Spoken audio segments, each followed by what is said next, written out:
Hey guys, I'm Nisha Homi. Today I'm sharing a super crispy and healthy oats dosa recipe along with an instant tomato chutney, ideal as a filling breakfast or as a dinner in your weight loss journey. So let's get started with the recipe. Into a bowl, I'm adding in 1.5 cups old-fashioned rolled oats, 1/4 cup Bengal gram, also known as kadala perippu in Malayalam, half cup urad dal,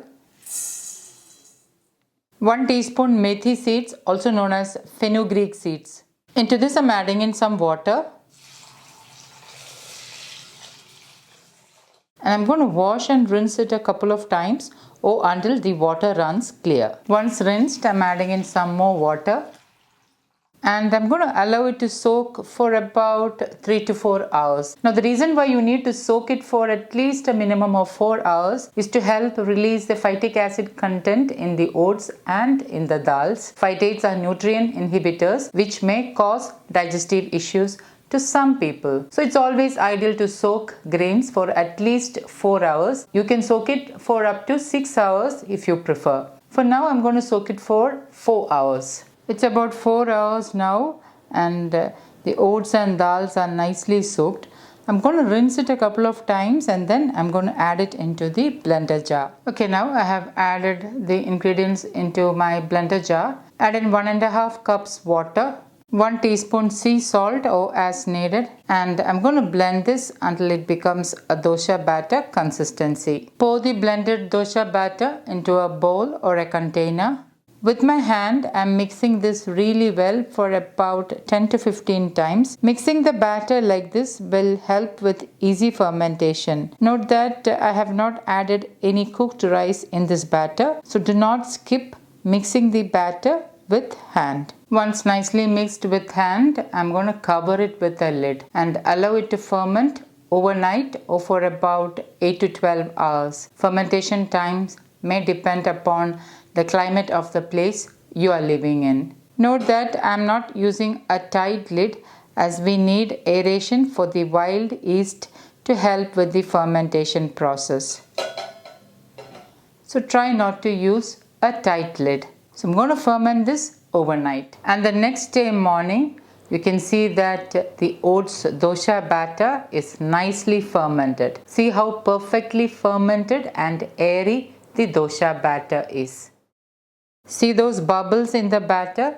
It shows the batter is nicely fermented. Now the best thing about this naturally fermented oats dosa batter is that it will stay good in the refrigerator for up to 4 days. So this is also an ideal way to meal prep. You can make this ahead on a weekend and breakfast for the next 4 days will be sorted out. And now this dosa batter is ready to make crispy dosas. To make instant tomato chutney, I'm heating my kadai with 1 teaspoon wood-pressed sesame oil, also known as gingerly oil or til oil. Instead of sesame oil, you can use any locally sourced wood-pressed oil of your choice. Once the oil is heated, I'm adding in 1 teaspoon mustard seeds. Once the mustard seed starts to splutter, reduce the flame to the lowest and add in 2 whole red chillies which are broken into 2. A sprig of fresh curry leaves. Give it a stir. I have roughly chopped 4 tomatoes and I have slit 2 green chilies halfway through. I'm adding the green chilies and then I'm adding in the chopped tomatoes. Add in sea salt as needed. Give it a stir. Add in a splash of water. Cover and allow the tomatoes to soften and lightly cook on low flame. 2 to 3 minutes later, open the lid, give it a good stir and lightly mash the softened tomatoes with the spatula. Add in 1 tablespoon Kashmiri chilli powder. Kashmiri chilli powder has less heat and also gives a nice color to the dish. However, if you don't have Kashmiri chilli powder, you can use ordinary chilli powder, but make sure you reduce the quantity by half as it is more pungent and spicy. 1/4 teaspoon turmeric powder and give this all a good mix. Allow the tomatoes to saute for a couple of minutes so that the raw flavor of the chili powder is diminished. Once the tomatoes are sauteed, for added flavor, I'm adding in half teaspoon organic jaggery powder and give this all a good mix. The jaggery will give a subtle sweetness to the chutney, so it will sort of balance the flavors. However, adding jaggery is entirely optional. And once nicely mixed, turn off the flame and my instant tomato chutney is ready to serve. Let me just show you a close-up of the batter. See how airy the batter is.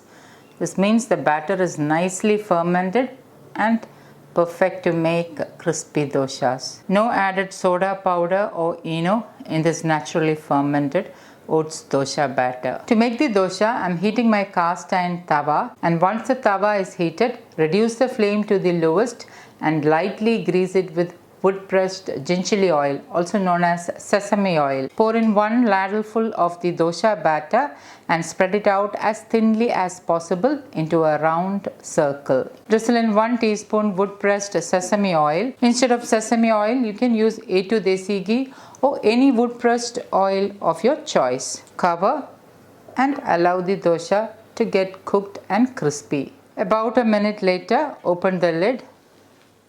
You can see that now itself the dosha is very crispy.